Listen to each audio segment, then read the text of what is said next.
Welcome everybody to session number 8 of Parent University for the 21-22 fall semester here at Stillwater Union High School District.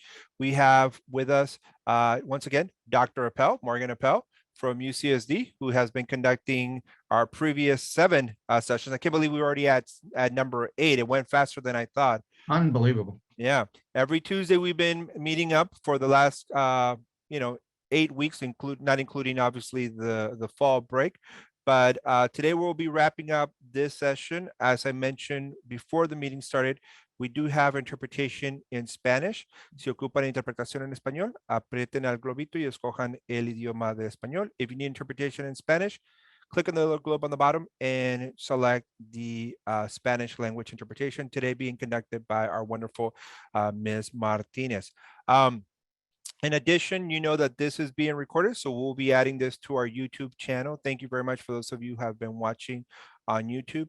At the end of this session, we will upload this to that YouTube channel. And also we will be looking and maybe emailing some of you regarding your certificates. We want to make sure we have everybody's correct information, that we have not only the correct information, but also that we have, if you missed a session or for some reason your cognitivity went down, we want to make sure we clarify that as well, so that there is, so we can send you out your certificates. Other than Ms. Delgado sends her welcome. She unfortunately is not going to be able to be with us for this session, but she just wanted to send her thanks for all your hard work, Dr. Appel, as well as for all of our parents who keep showing up to learn about how to support their students and how to move forward in their students' education, because ultimately that's our goal here at Stillwater Union High School District, to make sure that all of our students have the opportunity to attend whatever type of institution they choose to after they leave us. So with that, Dr. Appel, take it away.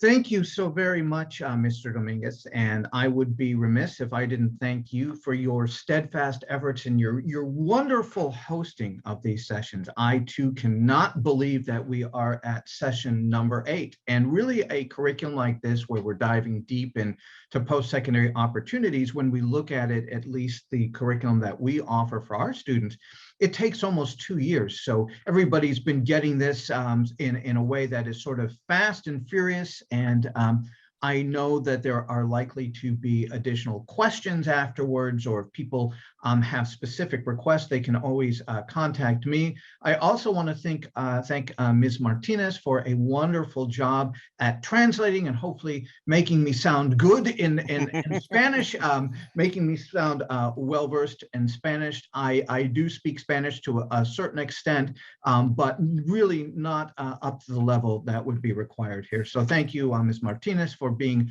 my voice. And of course, to Ms. Delgado, if you are watching this later, thank you for your steadfast support over the years. And we look forward to our ongoing collaboration around different topics of interest as we move forward.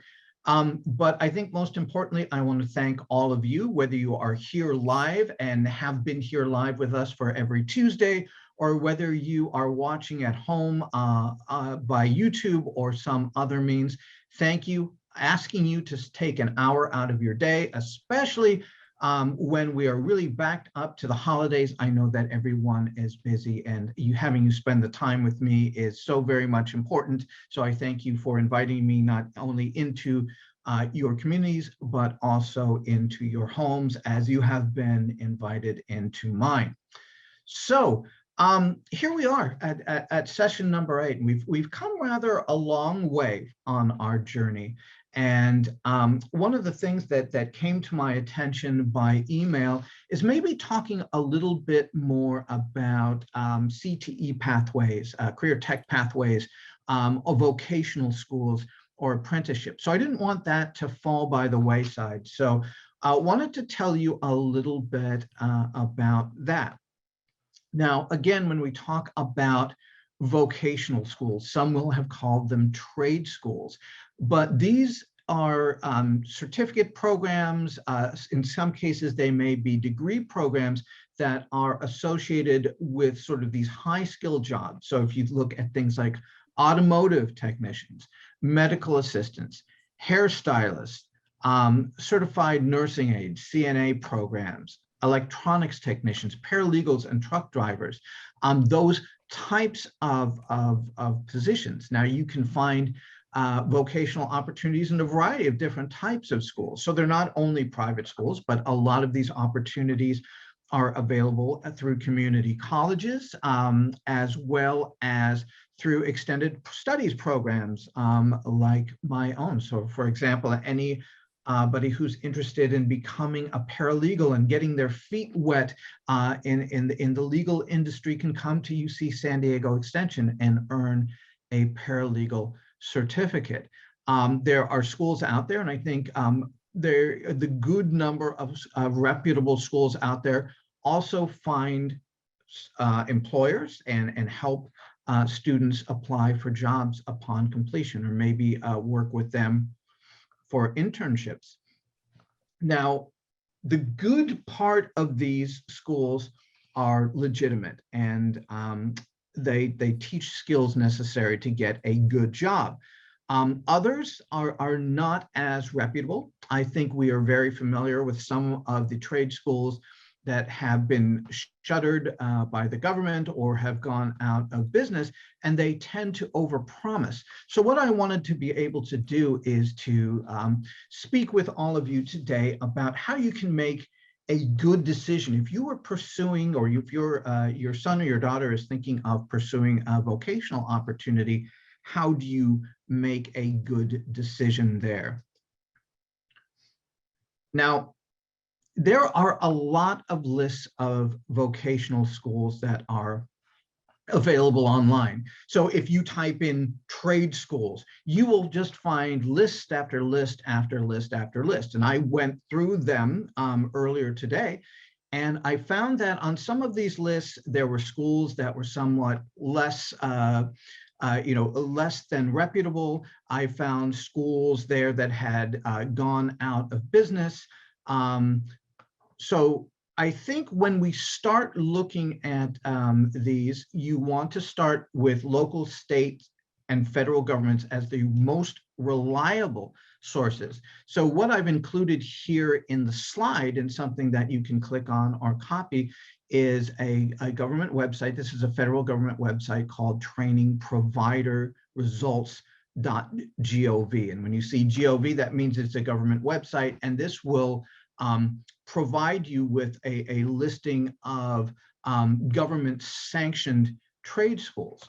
Now, of course, you're more than welcome to visit some of the other sites. There are there are also sites that are available through the state of California, which I'll show you on the next slide. But I think when you engage a trade school, or actually when you engage any type of school, you want to be able to ask some very important questions. You want to be able to ask, what kinds of jobs will I qualify for upon completion of my studies? What kind of certifications am I going to earn? So am I going to earn a certificate? Is it a degree? Is it some kind of a license? And where can these be used? Now, I mentioned this as a somewhat of an important thing to consider, because I had a nephew who was an incredibly talented visual artist. And upon completion of high school, his grades weren't the best, and he received a big scholarship offer from an arts vocational school that is now defunct. And they were able to lure him in with the promise of financial aid that only lasted a year. And thereafter, he wasn't really able to pay. So he wanted to see if his units would be transferable to a community college or a state university. And it turns out that they weren't. So it's really very, very important to ask about the kinds of credits that are earned. Are they transferable? And in certain cases, it may not be important that they are, but if they are, where are they transferable? And I think when we think of the community colleges are a great place to look at vocational training, and certainly with units that are transferable. You want to ask about specific connections to business and industry. So do they have externship programs? Do they have internship programs? Do they lead to apprenticeship programs? Do they have companies to which they are connected to help find employment? You always want to look at the qualifications of faculty and staff. And a reputable institution will probably either have a catalog or a brochure. You can find them online, but you want to make sure that they are qualified and up to date on their training. So if they are in automotive, what kind of automotive certifications do they have? And finally, take a tour of the facility when you're able, and if you're able, or even take a virtual tour to make sure that the facilities and the materials that are used are current in the industry and or state of the art, because you don't want to be trained to use tools that are no longer being used. Just being a smart consumer. This is a picture of ITT Technical Institute that was closed some years ago now, I believe. And you don't want to wind up in a situation like that, certainly. Some other questions that you might want to ask. If there are tools and supplies involved, in addition to books, will I have to pay for these myself or are these provided to me? Is it possible to speak with current students or alumni about their experiences?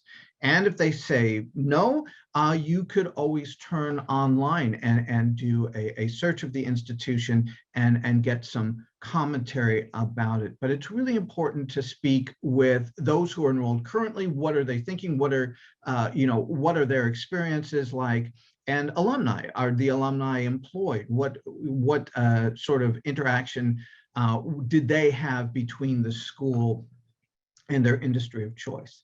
What is the completion rate at your school? So how many finish? What is the percentage or what is the absolute number? And how much debt will I have upon completion? Because again, it's easy to be lured in by 1 or 2 year scholarships, but if it doesn't get you where you need to go, you do have to be concerned. Does the school get many complaints? And I will imagine that the school themselves will probably say, no, we're grand.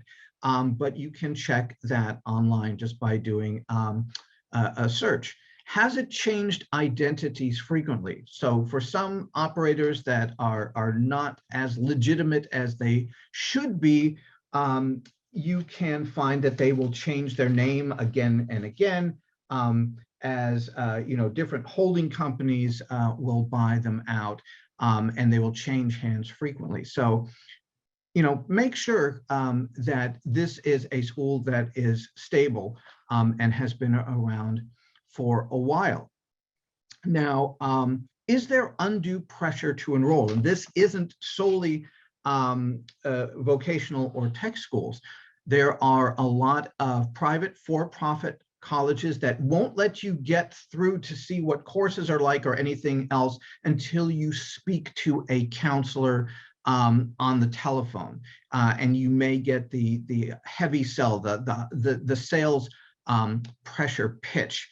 So if you are feeling undue pressure, if you're feeling like it is a little too much, if it's more than a sales pitch than it is good information, it's something to be skeptical about.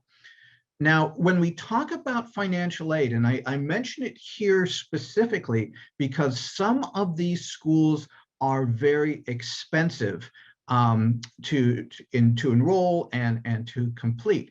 So there is a website that I have on the slide. It's from the Consumer Finance Protection Bureau that will measure your financial aid package and provide some insight into whether it is a decent package or some things to consider. That is something that's free of charge, offered by the CFPB as a way to look out for potential students. As you know, student loans has become really the highest level of debt in the United States, exceeding mortgages and credit cards combined. And there are, again, a lot of unscrupulous operators who have made a lot of promises, but people get into so much debt that they are unable to pay it back within their lifetime. So you can always check out your financial aid package and measure it through this government source. So that is sort of a look at vocational schools, a look at trade schools. From my vantage point, I think you will find great experiences at the community colleges, which offer a lot of voc tech types of certifications and degrees. So definitely do start there. You have a wonderful resource in the form of Southwestern College, and certainly the colleges spread throughout the region. Now, a bit of a shade of difference in terms of vocation is internships and apprenticeships. So when we look at apprenticeships, it is a industry-driven career pathway where employers develop and prepare their future workforce. Some of this is done through paid work experience. Most apprenticeships with which I am familiar are paid. Some of them come through labor unions, others in different areas such as life sciences and aerospace. But you can obtain paid work experience.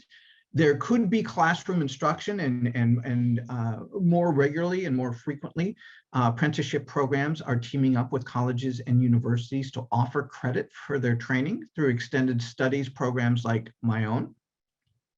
And it is a nationally recognized credential, especially if it is developed in a particular industry. So for example, we look at electrical engineers, those who do electricity unions, those credentials are transportable.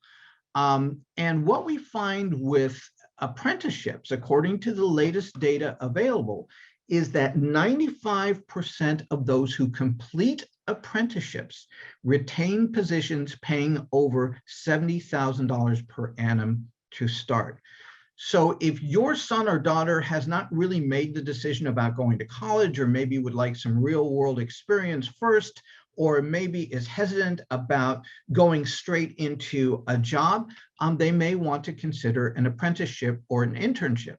The program that I mentioned, we offer through UC San Diego Extension, our Futures program, which is a workforce development program in the life sciences and technology, business management, CAD, computer-aided design, and others actually lead into an internship or an apprenticeship.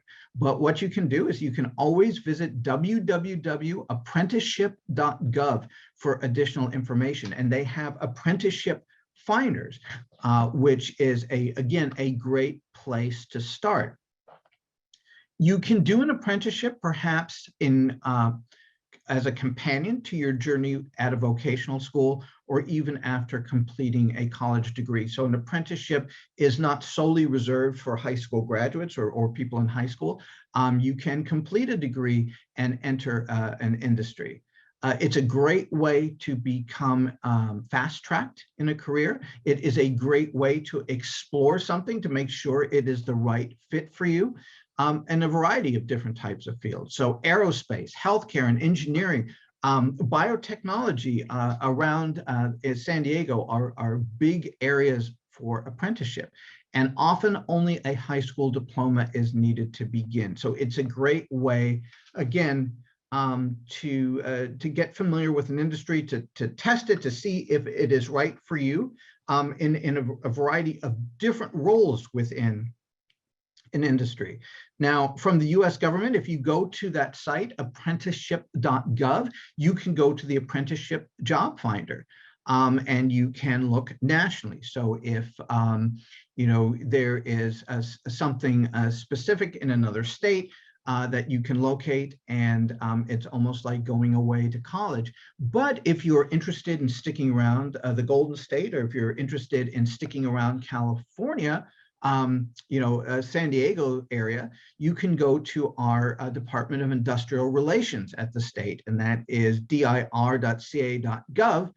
And it is a database where you can search for available apprenticeships by county. So again, another viable option So we've looked at gap years in some detail. We've looked at college and universities in some detail. And this is yet another option. I think you will find that our young adults have more options today than they ever have in the past. So again, just something to consider.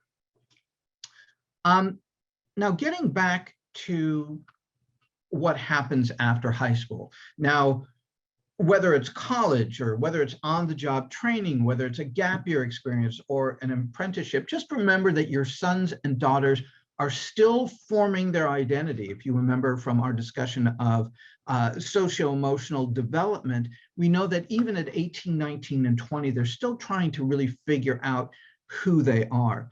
So within and outside of college, newfound freedoms and responsibilities shape who we are and who we wish to be. And if your son or daughter is in college, you may find that that changes every year as they become more mature.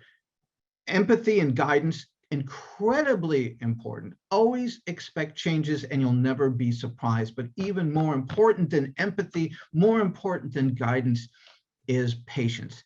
I thought I drove my parents crazy when I was in middle school and high school, but I also did not do them any favors in college as I continued to switch majors and wanted to go to different places.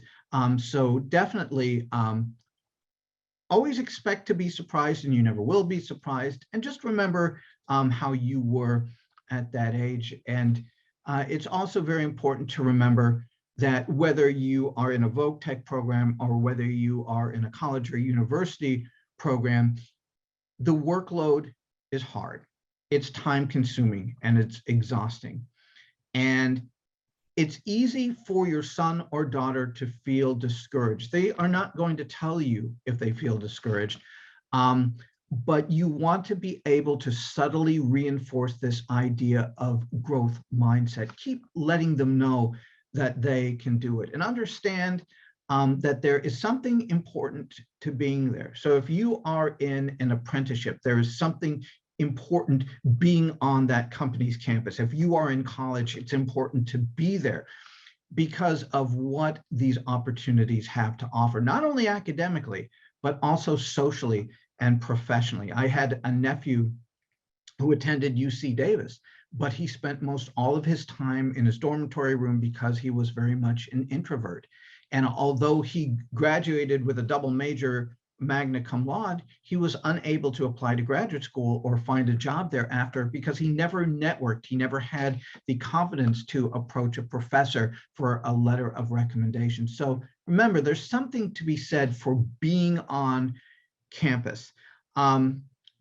And it's easy to get distracted. So your role as a parent is really the same as it has always been, but this time really being a guide on the side and supporting problem solving without solving problems for them. And, they may have been big fish in a small pond when they were in high school, but now you will find, especially on university campuses, everybody's a big fish. The only difference is instead of being a big fish in a small pond, you are a big fish in the ocean and you are swimming with other big fish, including sharks. Everybody is smart. Everybody is competitive. So just be mindful of that. So when you see your son or your daughter, you know what they're facing. We also have to understand that our young adults wear an emotional suit of armor. They want to show you that everything is okay. And we all have an idealized version of what college life is going to be like. And to be honest, it really never lives up to that because the movies never show people who are nervous, people who are anxious, people who are lonely, or people are sad. So we're told that the years after high school should be the best of our lives, but that's a lot of pressure to put upon someone. So just being aware of pressures is important. Again, anticipating change. Your routine is going to be interrupted. Your relationship with your son or daughter is going to be different, but realize that it's not going to be easy. but it is manageable and it's well worth it for everyone, not just you, not just your son or daughter, but siblings and others. And, these days, everybody learns and makes sense of things together. That is precisely why we have engagements like Parent University, and we have special programs for parents and siblings when the young adults come to us as students for the first year. And definitely make sure that it's not all hands off. There are some noteworthy milestones that are designed to be shared by the university. For example, things like move-in, things like family days, graduations, and award ceremonies. This should not preclude you at all from helping with scheduling and organizing and other aspects that makes all the difference in the world. These kids are absolutely overwhelmed, whether they're in an apprenticeship or whether they're in a gap year. So an extra set of hands, an extra set of eyes means everything. Becoming familiar with campus resources. This does not mean that you have to know anything and everything, but just be aware. Just be aware of where kids can turn, especially if they're up to their necks. Being a good listener, being a shoulder to cry on, an unexpected care package or a home-cooked meal. And believe me, everybody has second thoughts. Everybody wonders if they belong. Everybody wonders if they made the right decision. So just be aware that your kids may be thinking this and they may communicate that to you. It's nothing to worry about. They find their rhythm. And, if you don't see, so for example, if your kids wind up at UC San Diego, if they wind up at San Diego State, it may impact the number of visits home. So just realize, even though they may not be there with you, that they care, that they are thinking of you, but they are making the most of their lives at school. And make sure that you understand that although your son or daughter is going to be exposed to all sorts of new people, all sorts of new ideas, and all sorts of experiences, what you have taught them helps them to navigate these new ways of thinking. And, your values will stick with them. They're going to be difficult conversations to have, especially when your son or daughter comes home for a weekend or for the summer. So, while they're away, this idea of my house, my rules does not apply to them. But you still have a significant influence upon their behavior. They're still developing cognitively, they're still developing socio-emotionally. The best thing you can do is be there with facts, that you can be a sounding board for ideas and for making good decisions. Sometimes they just need to talk it out in front of someone without having anyone say things. I remember there was a point at which I was committed to dropping out of college, and I went to visit my mom. She made me a cup of tea and she just listened. And I actually talked myself out of dropping out. So being a good listener is so incredibly important. And just remember, your kids are technically adults. However, you are still their first mentors and their first teachers, and they value what you say. Now, coming home for break, that will be an interesting experience. You may see that their personalities have changed. They may seem a little bit more independent.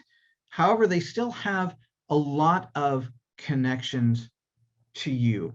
And really, it's all about that first summer home when they're out all hours of the day and all hours of the night. It's about communicating. It's about being flexible. It's about finding common ground, expressing your concerns. So even though they've been away and they're incredibly independent, they're still connected to you, but in a different way.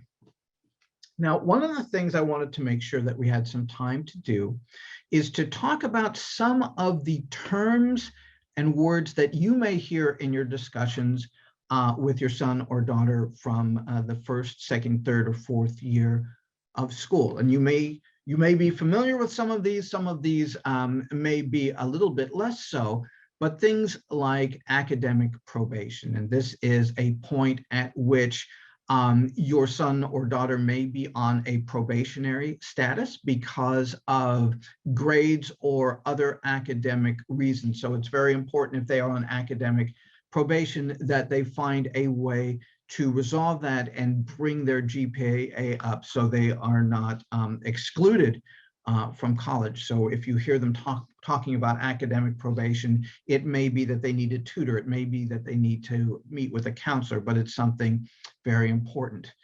The add or drop period, this is the period at which you can add a class or drop a class without penalties.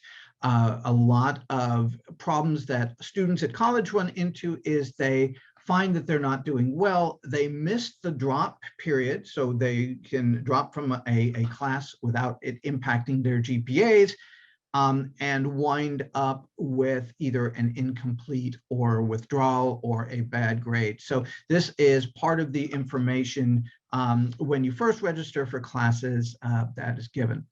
An audit, this is where a student or a learner will sit in on a class but not be graded for it. It's almost like being an observer. So they won't be graded, they won't get credit for it, but it's a good way to see if this is a field in which they might be interested. And a number of faculty do allow a certain number of audits in their classes.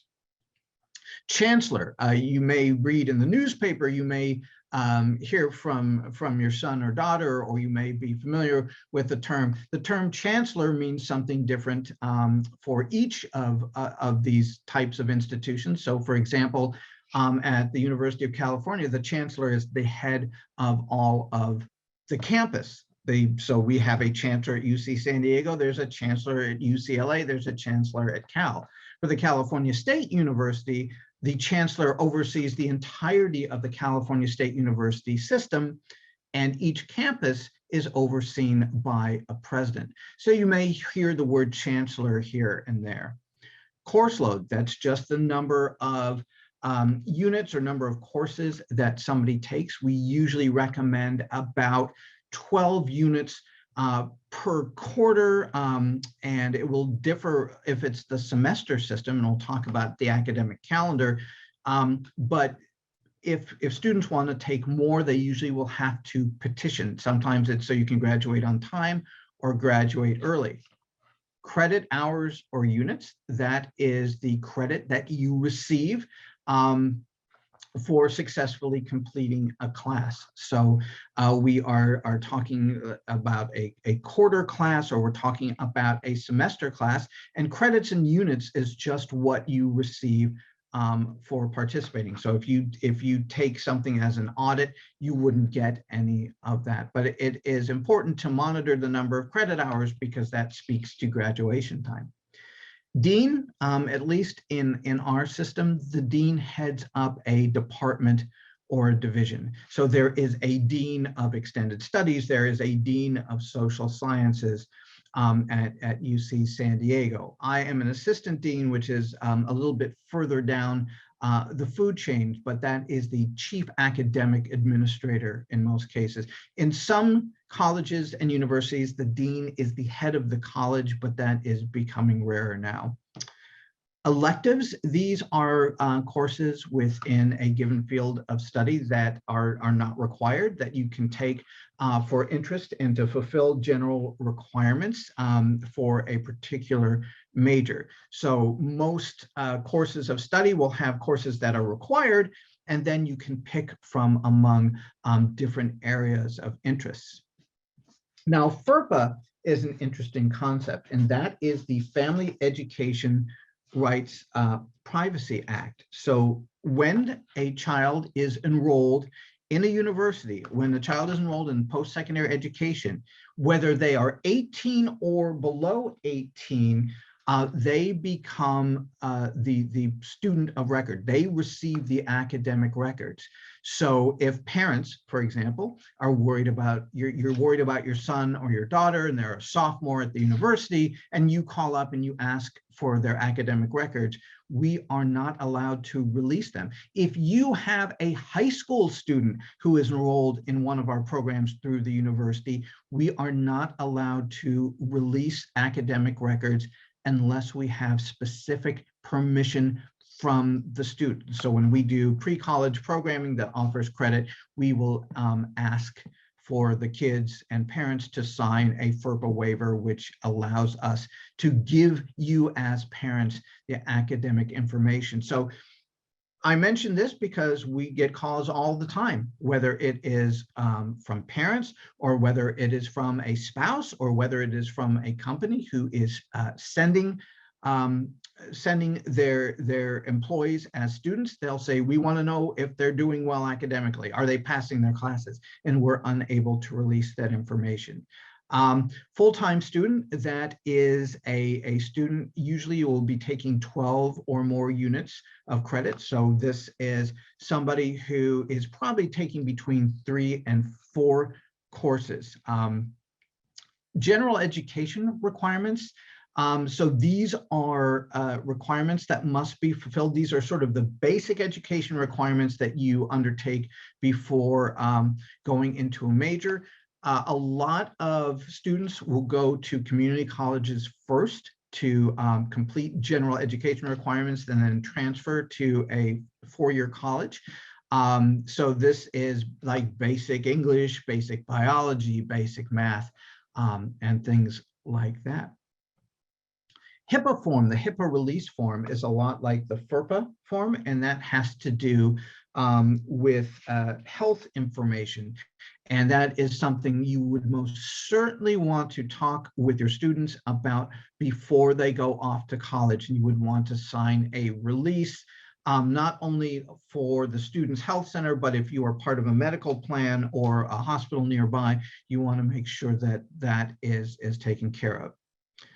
An independent study, that is usually involves working with a professor independently on a topic of interest that is defined by the student and by the professor in tandem usually. So it's not a class that's necessarily advertised, and it's usually done one-on-one.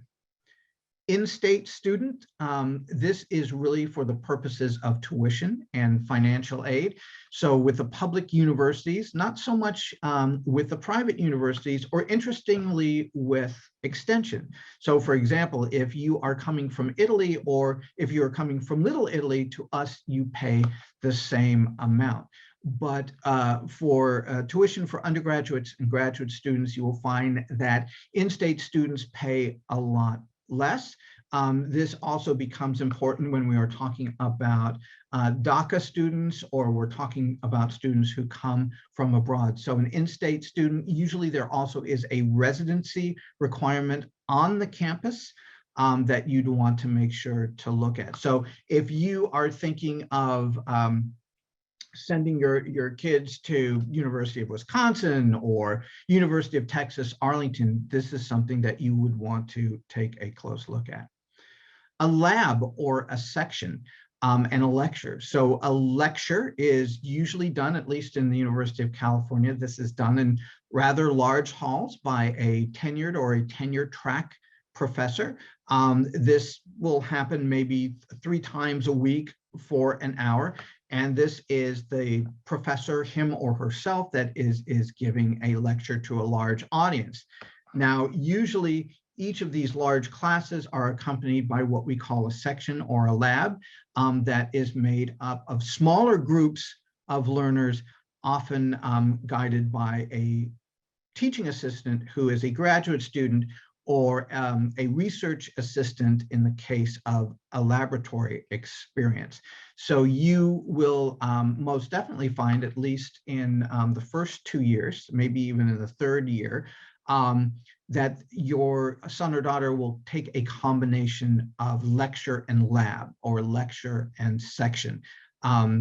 Oftentimes, it is the TA who is going to form the more significant relationship with your son or daughter, at least academically speaking, and oftentimes will clarify what is going on in the lecture. A major, that is basically a course of study. So you can think of a major majoring in English, majoring in the arts, majoring in social sciences, majoring in political science. So this is the primary course of study. These days, there are a lot more interdisciplinary majors. So if you are interested, let's say, in political economy, or if you are interested in the economics of healthcare, there is a way to build out a custom major.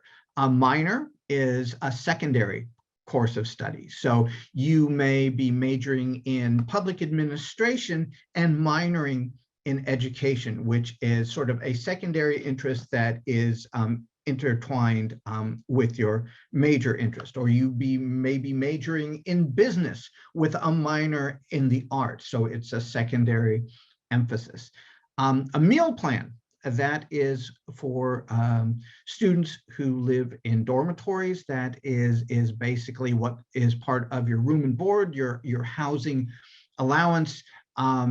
All of the colleges and universities and even some voc tech schools have these. So we have dining halls which have become much better over the course of the years. And I think if you come to visit at UC San Diego, you will find that the dining halls are much more like Michelin star restaurants than they are like cafeterias, although there are still these big silos of cereal for those who don't want to wait. Part-time student, again, important to know the difference between full-time student and part-time student, because if your son or daughter is on a financial aid package, making adjustments or falling below full-time status will impact that. So a part-time student is usually one who is not enrolled at the university full-time, meaning that they are probably taking 2 classes rather than the required 4 per quarter or semester. Again, important because it impacts financial aid. Pass-fail, that is a course in which you do not get an official grade like A, B, C, D, or F. Instead, it is you either pass the class or you fail the class. At times, this will have implications for things like applying to graduate school, where a GPA is needed. Plagiarism, that is undertaking somebody's work and representing it as your own. Plagiarism these days has become very sophisticated to the point where the universities will use computer algorithms to detect plagiarism, and they can pinpoint the exact source. Even if it was another student, they're very good at identifying that. President, much like a chancellor, at some point, the president is the chief administrator of the entire system. So for example, our president at the University of California is Dr. Michael Drake, and he oversees the entirety of our 10 campus system. Whereas each of our campuses are overseen by a chancellor. Quarter, that's really quarter and semester. Those are academic calendars. So an academic quarter lasts about 10 weeks. So those universities that are on the quarter system, which are most of the University of California campuses, means things fly by quickly and things are very intensive and intense. Whereas a semester usually is 2 quarters, it's about half a year, and there is a little bit more time to get things done. Registration, this is the process by which you enroll in the university officially and you choose classes. Usually this is spring and fall. In some cases, you can register during the winter quarter. And if you're going through extended studies, you can almost register at any time. But registration can be somewhat of a laborious process. It certainly was when I was going to school, when we actually had to stand in long lines and actually fill out forms in front of people. Two types of RAs: the research assistant, who is much like a teaching assistant, except works on research projects rather than delivers curriculum. And then there's the resident assistant, who works in the dormitory. So somebody who's there to support residents and who is either a graduate student or an alumnus, and at sometimes an upper division student who works in the dorms to make sure that things flow smoothly. Room and board, those are costs that are associated with life on campus. Do you have to have both room and board? No, not necessarily. At some campuses, I know where my wife is at USD, you can buy a meal plan without having to live on campus. Study abroad. Study abroad is just what it sounds like. Usually it means a semester or a quarter at an institution out of the country. It usually does not mean doing a whole degree abroad. That's something different, but this gives the opportunity to go and undertake university work in another country. For some majors, that actually might be required, and for some graduate degrees, it is required to have an experience abroad. Teaching assistant, those are the graduate students, sometimes upper level undergraduates, but more so graduate students who will be leading the smaller sections associated with a lecture. Transcripts, that is your academic record. So that has everything on it. What grades did you get? What courses did you withdraw from? When did you complete your degree? All of that will be found on transcripts. It used to be that transcripts had to be ordered and mailed. Now it is all done electronically.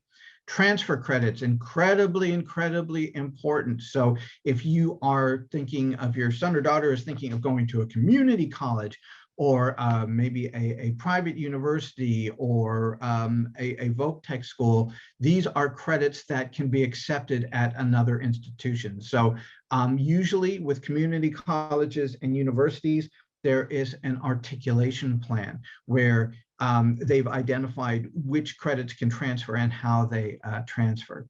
Tuition should be familiar to everybody. That is the cost that you pay to enroll in the university, as the fees that are associated with mere enrollment and taking classes. It does not include things like materials or cost of living. Undergraduate, that is the first 4 years before you earn a bachelor's degree. So if you are undertaking an associate's degree, that your first 2 years, you are an undergraduate student. If you are undertaking a bachelor's, your first 4 are undergraduates. Waitlist is like it sounds. If you are either signed up for a major, or if you're signed up for admissions, or if you are signed up for a class and find yourself on a wait list, basically that means that you are now in line to take it. Withdrawal, you can withdraw from the university, you can withdraw from a class.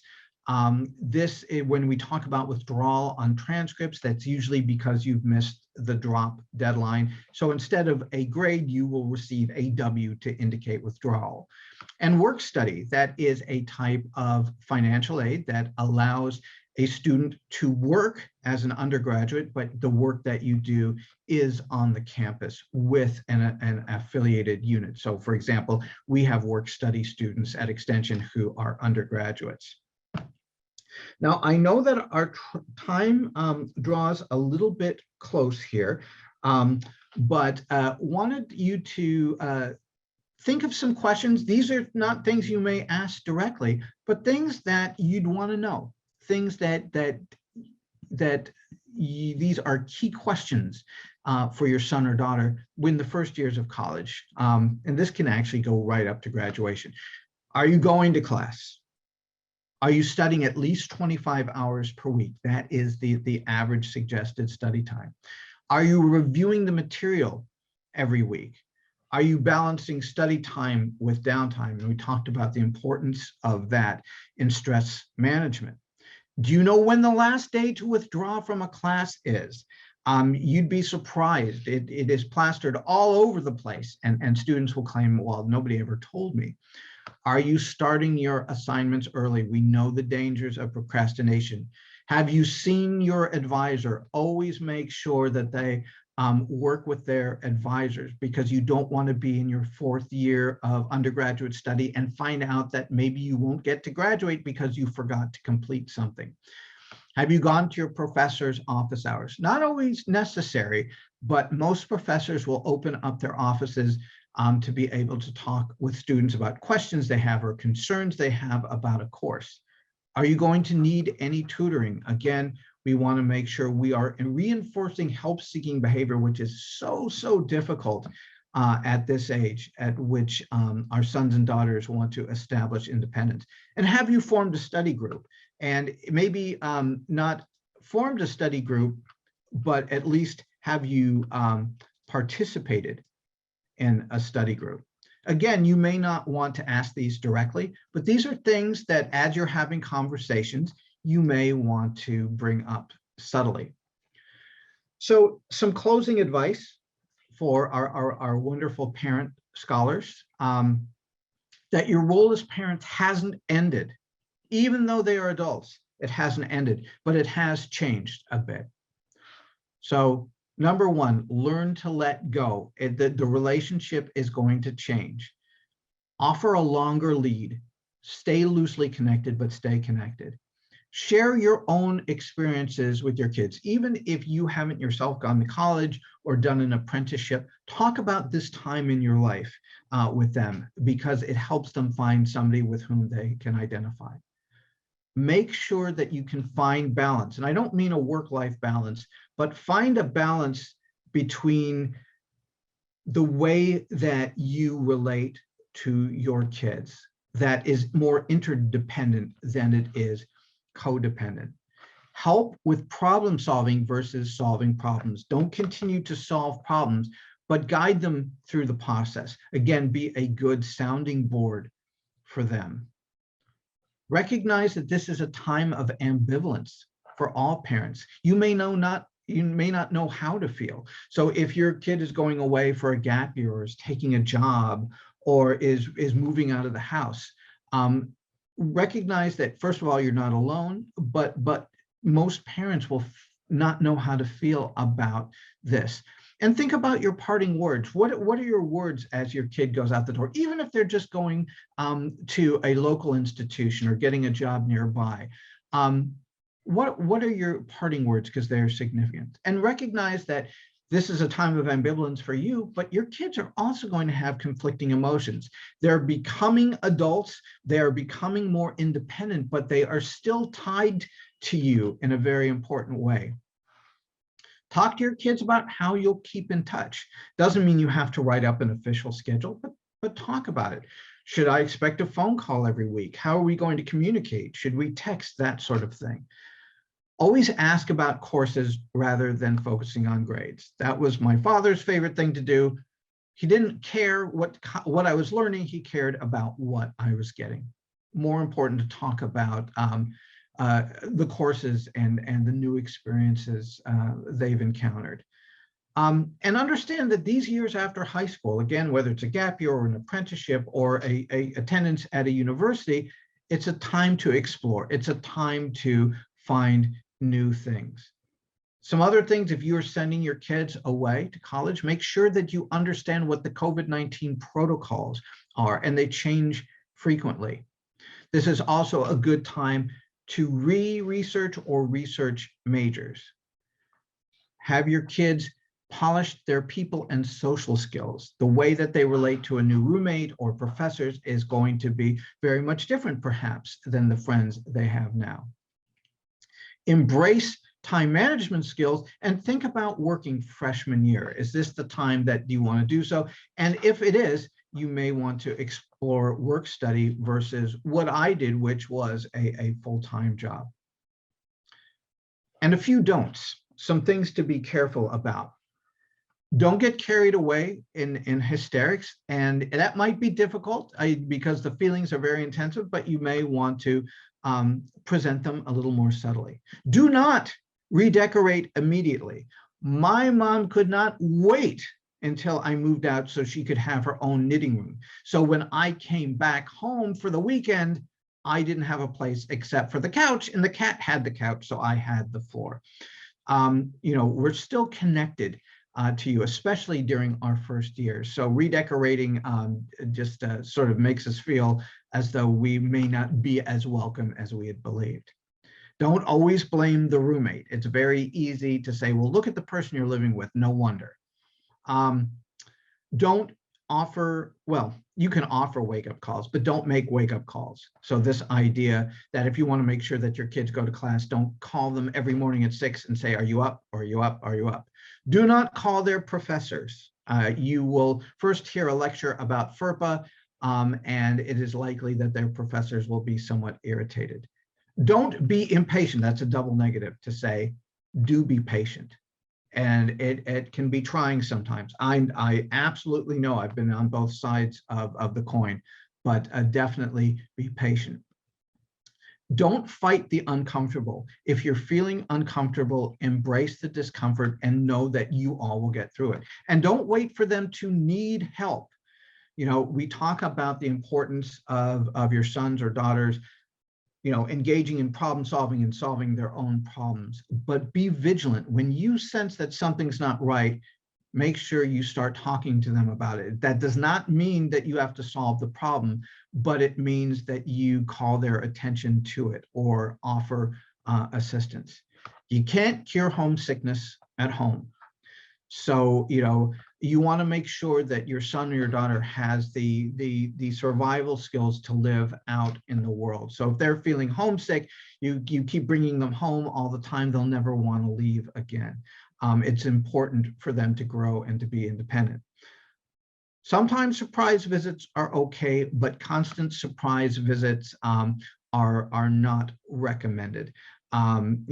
Surprise packages, surprise gifts, yes, but when it comes to surprise visits, you never know what the kids are going to be up to on campus. There may be lectures, there may be social events. So, do them the courtesy of checking their schedule, and don't stalk them on social media to find out what's going on. Have meaningful conversations with them.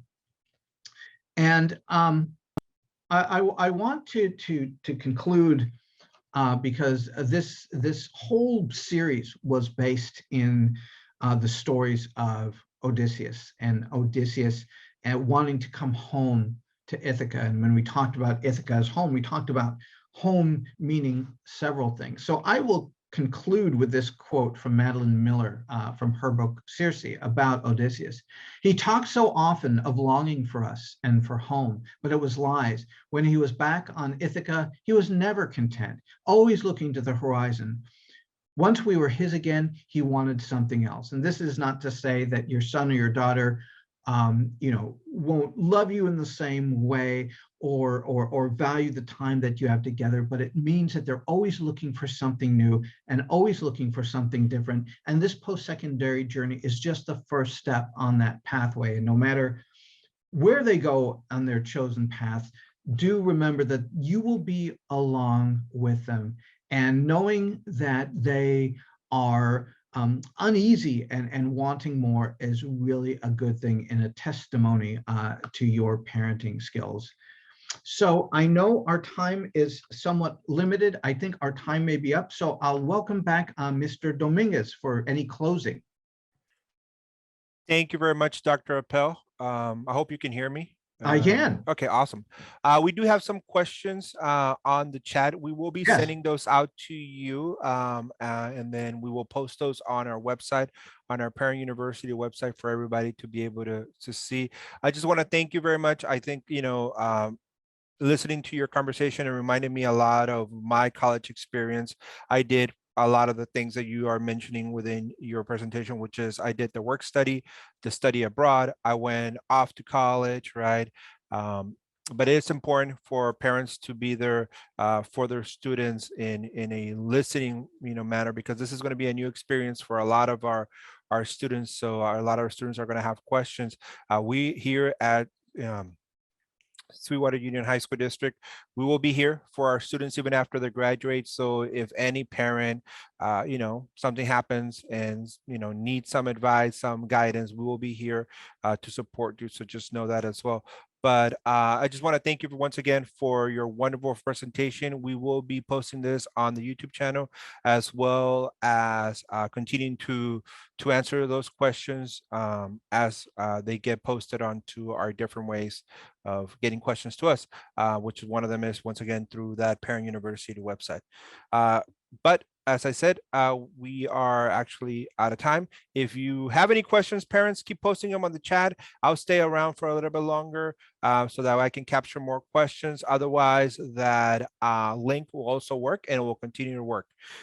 Any final words, Dr. Appel?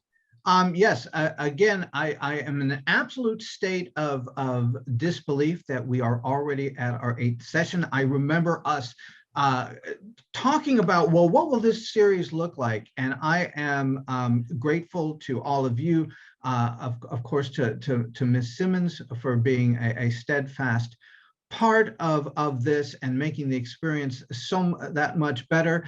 And I will also echo your sentiments. So even parents, if you don't send your kids to UC San Diego, if they wind up in apprenticeship programs or gap year programs or at Cal States or California community colleges, out of state or out of country, please know that we are a resource for you. You have my email address. You can contact me at any time.